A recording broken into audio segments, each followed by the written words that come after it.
ছোটবেলা থেকে এই পর্যন্ত একতলাফ কারে কয় আমি এটা বুঝিয়ে নেই সাবজেক্ট। আমার সরমনাইর ভাইদেরকে আমার ভালো লাগে, হেফাজতের ভাইদেরকে ভালো লাগে, সব ভাইদেরকে ভালো লাগে। শুধু শিরক বেদাত যেটি আছে না, রাজমিস্ত্রি গ্রুপ, শুধু ওই শিরক বেদাত যারা মাজার বানায়া কোটি কোটি উম্মতকে জাহান্নামের দিকে নিয়ে যায়, শুধু তাদের সাথে আমাদের একমত নাই। আর পৃথিবীর সকল উলামায়ে কেরামের সাথে আমরা একমত। তারা নেককার, তারা জান্নাতের যাত্রী। কথা ঠিক কিনা? একতলাফ করবেন না, মিলেমিশে থাকেন। কেউ কইতেছেন আপনারা মাদানী জিন্দিগিতে আছেন, আমি হাসি।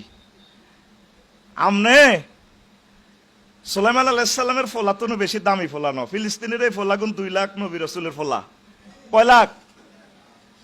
রফিকুল্লাহর দেহে আনামিয়ার রক্ত, ফিলিস্তিনের শিশুদের দেহে সাইয়েদনা দাউদ আলাইহিস সালামের রক্ত, সুলাইমান আলাইহিস সালামের রক্ত, ঈসা রুহুল্লাহর রক্ত, মুসা কালিমুল্লাহর রক্ত। যে মুসার শানে আল্লাহ বলছে ওয়াস্তারাতু গালি নাফসি, মুসা তোমারে আমি আমার আই লাভ ইউর জন্য বানাইছি। সুবহানাল্লাহ বলেন। সেই ফিলিস্তিনকে 90 বছর মারতেছে। আপনারা মনে করেন 16 বছর পর চট করে দিয়ে বলছে কথাটা, সে এমনি বলেন, আল্লাহর পক্ষ থেকে বলছে। বাচ্চা, সুন্দর ফুটফুটে বাচ্চা প্রসব হওয়ার পর সবাই খুশি, মিষ্টি বিতরণ করে। ফুল না পড়া পর্যন্ত কেউ অপেক্ষা করে না মিষ্টি খার। আর ফুল না পড়লে শেষ, বিপ্লবের পর প্রতি বিপ্লব হয়। আভ্যন্তরীণ অনেকগুলো কথা আছে, বলার স্কোপ নাই, কারণ মিডিয়ার সামনে সবগুলো জ্ঞান দেওয়া যায় না। সবচেয়ে আল্লাহ রসুলের সহজ সাহাবী আবু হুরায়রা রাদিয়াল্লাহু তাআলা আনহু, তিনি বলেন আল্লাহ রসুল আমার 2 বস্তা ইলম দিছে। কয় বস্তা? কয় 1 বস্তা আমি প্রচার করছি। একবারে হুজুরের ক্লাসে সবচেয়ে সোজা, সোজা যে সোজা, কেলা গাছে বগুলিও সেইটাও জানে না। ওনার 2 বস্তা ইলম দিছে। কয় 1 বস্তা ইলম আমি তোমাদেরকে প্রচার করছি, আরেক বস্তা ইলম যদি বলি তাহলে আমার কল্লা থাকবে না। রাষ্ট্রযন্ত্রের কি ভয়াবহ অবস্থা! উলামায়ে কেরাম আল্লাহর জিকির যেটা মামুন ভাই শিখেছে, ফাস্তাজাবনা লাহু ওয়া নাজাইনাহু মিনাল গাম্মে ওয়া কাযালিকা। থামবো কোথায় আমরা? থামার সময়টা কই? আমাদের দূরে জান্নাত দেখা যাচ্ছে, সেখানের জন্য আমরা আমাদের জাতিকে জান্নাতে নেওয়ার জন্য অবিরাম অবিরাম একামতে দিনের কাজ করতে হবে আমাদের। কথা ঠিক কিনা? থামার সুযোগটা কোথায়? প্রিয় বন্ধুরা, একটা হাদিস বলছি, আনাস রাদিয়াল্লাহু তাআলা আনহু বলছেন, কাতাইতুন নবী সাল্লাল্লাহু আলাইহি সাল্লাম ও মাই ওয়াসিফুন বারবারিয়ুন। আমি আল্লাহ রাসূলের দরবারে একদিন মাহফিলে আসলাম, টাউন হলে। তা আমার সাথে একটা আনসিভিলাইজড একটা ছোট্ট সোনামণি ছিল, যুবক এরকম আর কি। ফাকালা রাসূলুল্লাহ সাল্লাল্লাহু আলাইহি সাল্লাম ইন্না কওমা হাযি ইন্না কওমা হাযা আতাহুম নাবিয়্যুন ক্বাবলি। এই ফলা তো সেই দলের ফলা, ওই সেই বিল্ডিং এর, বুঝছেন নি? এই ফলা তো সেই বিল্ডিং এর ফলা। কয় তাগো কাছে আমার আগে নবী আইছিল, ফাযাবাহুহু, তারা নবীটারে জবাই করে গেলেছে। ওয়া কাতালুহু ওয়া তাবাকুহু, তারার নবীরে রাঁধি এলেছে। কি করছে? ডাইরেক্ট নবীরে জবাই করে গোশত টস্ত রাঁধি, ফাকালু লাহমাহু, তার গোশত খেয়ে ফেলছে। জোল রয়েছে না? জোল জোল আছে না? ফয়জি ভাই আমার একটু জল দিছে দে গোশতের। ওয়াশারিবু মারাকাহু, তারা তার গোশতের ঝোল সহ খেয়ে ফেলছে। আগের নবী রাসূলগুলারে যে নির্যাতনটা করছে, সেই নির্যাতনের তুলনায় তো আমরা জান্নাতের মতো আছি। তাহলে আমরা যদি আমাদের উম্মতগুলোকে জান্নাতের দিকে না যাই, যদি তাদেরকে সঠিক তাওহীদ এবং রিসালাতের যদি আমরা জিনিসগুলো মেসেজগুলো না পৌঁছায়, মুনিবের দরবারে আমরা কি দিব? আমরা তো যেটা মামুন ভাই বলছে, আমরা তো মনে করি আমরা মুসলমানের ইমাম, তাওহীদের ইমাম। আসলে আমরা সকলের ইমাম। সেই টেকনিকটা সামনে রেখেই এই প্রত্যেক নবী রাসূল খাদ্য উৎপাদন করছে, আর আমরা তো জুমার পরে খাইতে আসি, খাদ্য উৎপাদনের ব্যবস্থা করি না। প্রায় অনেক হাদিসে আগে কিন্তু রিজিকের কথা আছে। কোরআনে কারিমের সূরা বাকারার দিকে তাকায় দেখেন, রব্বুল আলামিন এখানেও রিজিকের কথা আছে। তারপরে ওয়ানফিকু মিম্মা রাযাকনাহুম ইউনফিকুন, তারা ওই মুমিন হচ্ছে তারা যারা রিজিক ব্যয় করে। তো ব্যয় করতে হলে কি করতে হইব?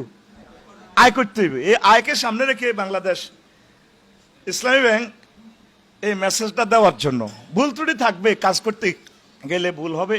এখানে মোদারাবা, মোরাবাহা, জেহালাতুল মবিতে, বায়ু সেকাক, অনেকগুলো প্রবলেম আছে। তো 100% আমরা ট্রানজেকশন বাংলাদেশ ব্যাংকের সাথে করতে গেলে, বহির্বিশ্বের সাথে করতে গেলে এখানে হালাল হারামের প্রশ্ন জাগে।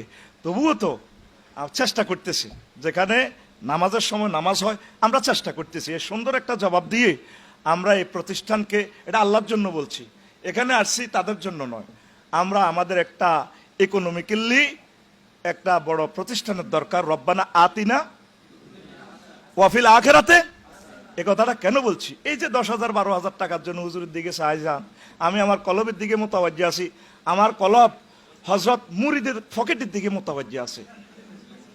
দেখেন মোহাম্মদ রাসূলুল্লাহ জিবরিল আমিনের ফোন করবার আগে হাজির, কো বস কি জন্য ডাক দিছেন? সেই মুহাম্মদ সাল্লাল্লাহু আলাইহি সাল্লাম, সহিহ আল বুখারীর হাদিস, কুনতু আরা গানাইমা মক্কা বিদিরহামাইন, আমি 2 টাকা দিই, আমি মোহাম্মদ আবু জাইল্লার গো ছাগল চড়াইছি। কি চড়াইছি? এটা কথা কন, এটা तमाम পৃথিবীর জন্য একটা মেসেজ, উৎপাদন এবং উৎপাদন। কারণ এই দেশটা ধ্বংস করার জন্য সুপার নোট দিয়ে তো আমাদের 60,000 কোটি টাকা শেষ করেছে। একটা একামতের দিনকে যদি আপনি দ্বার প্রান্তে নিতে হয়, বিজয় এবং স্বাধীনতার ফসল যদি রন্ধ্রে রন্ধ্রে প্রতিটা ডোর টু ডোর পৌঁছাতে হয়, ইকোনমিক্যালি বিপ্লবের দরকার। কারণ রব্বানা আতিনা ফিদ দুনিয়ার সাথে ফিল আখিরা, এটা আত্ম মাতুব হেলাই। কথা বোঝেন?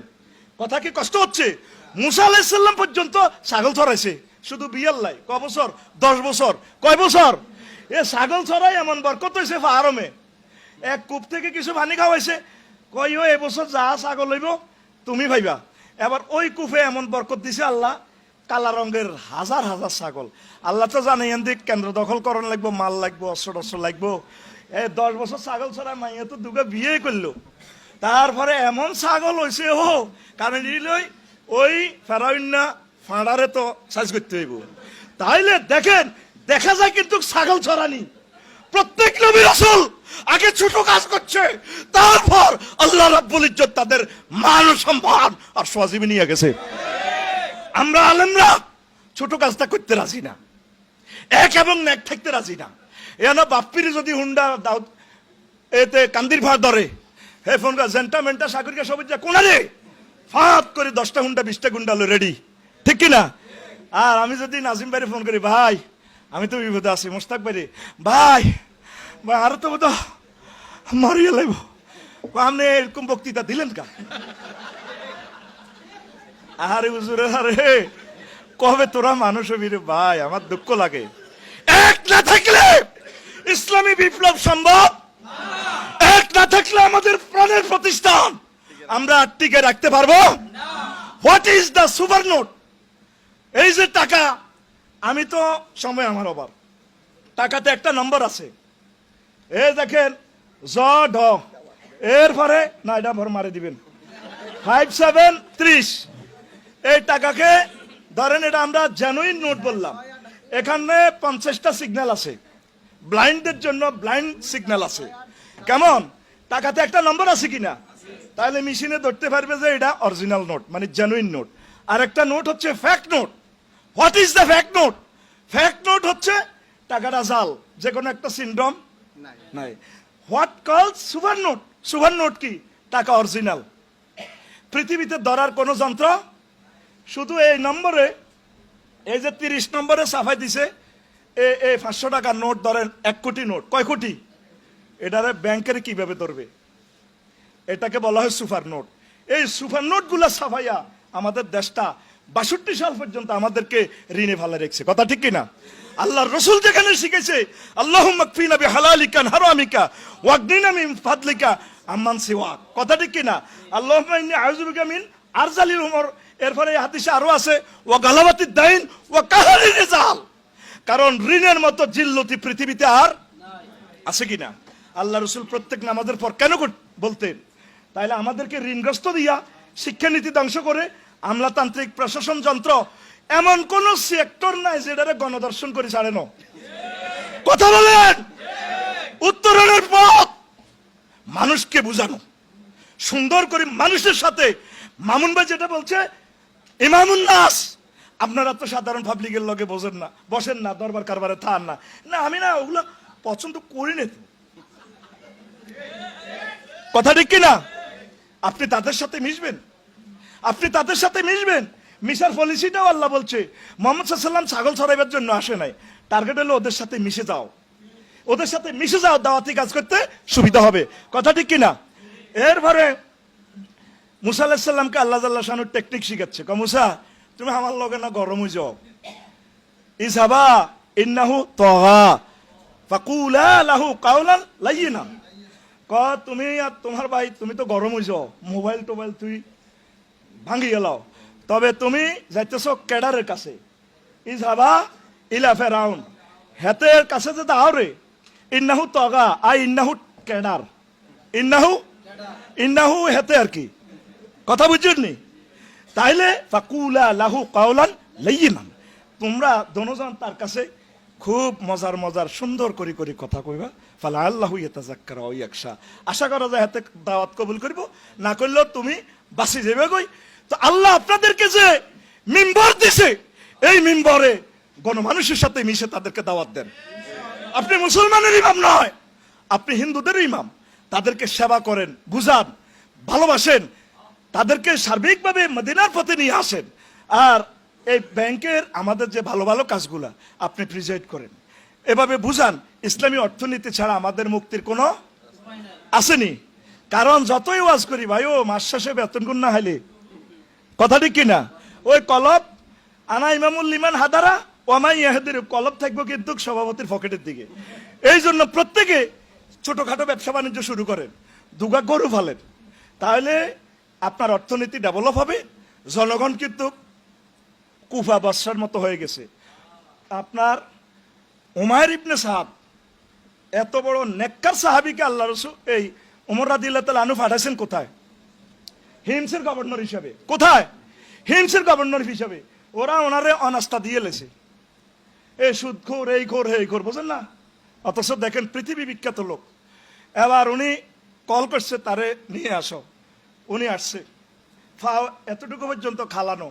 কারণ ওমর রাদিয়াল্লাহু তাআলা আনহু মানুষ চেনে, উনি মানুষ চিনার সফটওয়্যার। সুবহানাল্লাহ কর, আল্লাহর এক বান্দাও মানুষ চেনে, এমন লোককে বেশি বানাইছে যার পিছে নামাজের ইমামতি, নামাজ পড়া যায়, ঠিক কিনা? আল্লাহর আরেক বান্দা যে বলছেন এমন বেশি হওয়া দরকার যার পেছনে ছাত্র জনতা নামাজ পড়বে। তার ভবিষ্যৎবাণী কবুল হয়েছে কিনা? এখন আসেন, উনি আসছে যে কোনো গোড়াও নাই, গাড়িও নাই, চুল এলে থেলো, লাঠির মধ্যে বদলারা যেভাবে ওই বিজরা এভাবে বদলারা রশি রশি ইয়ে না, উনি বস্তা টস্তা লই থালা বাড়ি লই এভাবে আসে। ওমর রাদিয়াল্লাহু তাআলা আনহু কয়, রাষ্ট্র কি এত দেউলি হয়ে গেছে? উঠ কই, ঘোড়া কই? ক সাহার নাই। তোমার বিরুদ্ধে 3টা অভিযোগ, তুমি জনগণের সাথে দেখা করো না কেন? ফিয়েসরাও ঘটনাটা কি?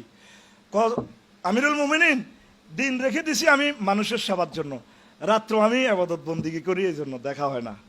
তাহলে তুমি ট্যাক্স কেন মদিনা তৈয়বার কেন্দ্রীয় ব্যাংকে ফাড়াও না? কি করছো টাকা? তুমি এত দেউলিয়া ফানা বাপ ধরছো? হ্যাঁ, জনগণের ট্যাক্স উঠাইয়া তাদের কল্যাণে ব্যয় করে দিছি। দেখেন, আশুরায়ে মুবাশশারার একজন বিশ্ববিখ্যাত উমাইর ইবনে সাদকে দিলেন, আর জনগণ কি হয়ে গেছে? ওনার বিরুদ্ধে লিগেশন। ঠিক তাম পৃথিবীর 1000 কোটি মানুষ প্রায় কারবালা এবং বসরা, সিরিয়ার মতো হয়ে গেছি আমরা, ঠিক কিনা? এদেরকে বুঝান, এদেরকে নেতৃত্ব দেন, এদেরকে জান্নাতের দিকে আহ্বান করেন। এরা যদি আমাদের রক্ত গোশত যদি ওরা ফাঁকাইয়া খেয়েও ফেলে, আমরা আল্লাহর পথ ছাড়বো না। আমরা একামতের দিনের মেসেজ পৌঁছাবো।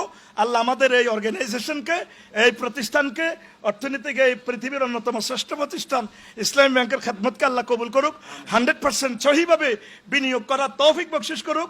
ওলামায়ে কেরামের নেক হায়াত কামনা করে এই কুমিল্লা মহানগরীর এই সুন্দর অনুষ্ঠান আমি বিদায় নিলাম। আসসালামু আলাইকুম ওয়া রাহমাতুল্লাহ। Rose TV 24. Enjoy by listening to the Holy Quran.